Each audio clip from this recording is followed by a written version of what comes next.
Hey guys, I'm Skill, and this is the Overwatch League Daily Recap for Friday the 15th.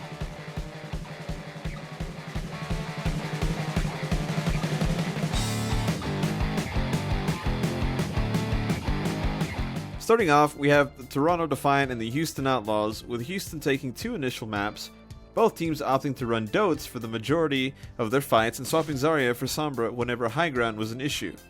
Houston's rampage, however, fizzles out as Toronto grabs their first victory on Volskaya Industries and end up reverse sweeping for the match win. It should be noted that on the tiebreaker map of the match, Busan, both teams using a template of double DPS hamster, as it allowed adaptive swapping. This composition seems to be a trend on not only Busan, but Koth maps in general for the Overwatch League.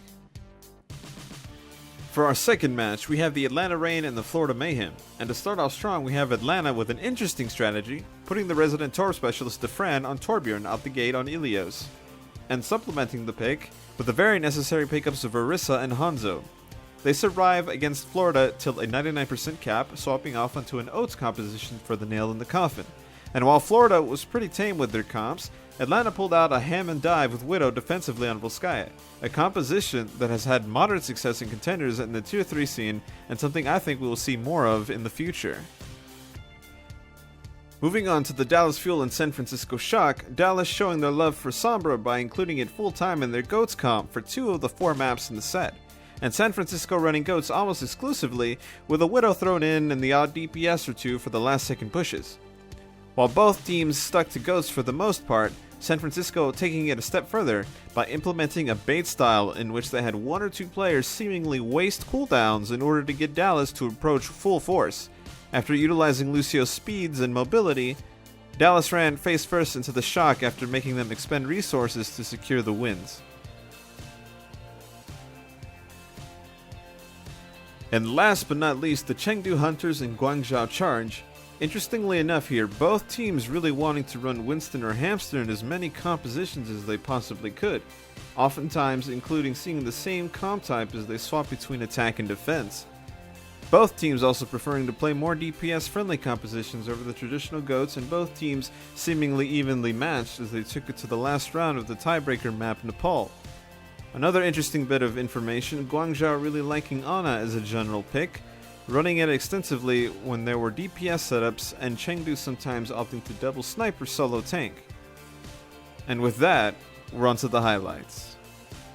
At number 5, we have an extended play by Shu, putting the piggy to sleep, following up with a coordinated anti-nade, and then assisting Hammond with a boosted pile driver.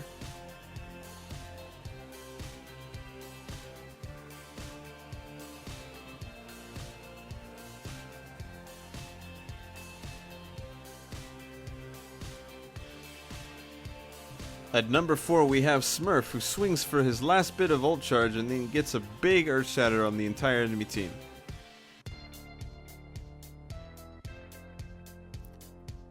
At number 3, we have Dogman with the sick flicks.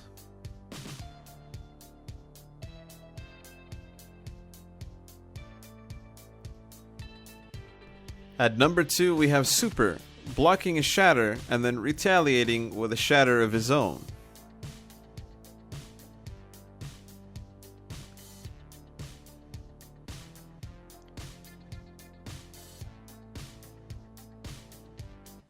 And at number 1, we have Dafran grabbing a 4K with the help of his Graviton.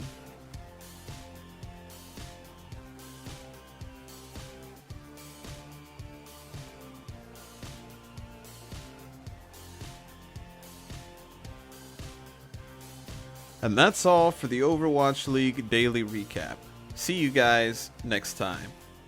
Thanks for watching, and if you'd like to see more, subscribe and hit that bell so you don't miss anything. Also, come hang out in my Discord server and my Twitch live stream. Special thanks to my Patreon supporters. If you'd like to see what kind of cool VIP rewards you can get, check the links down below. And remember, always blame the controller, because it's never your fault.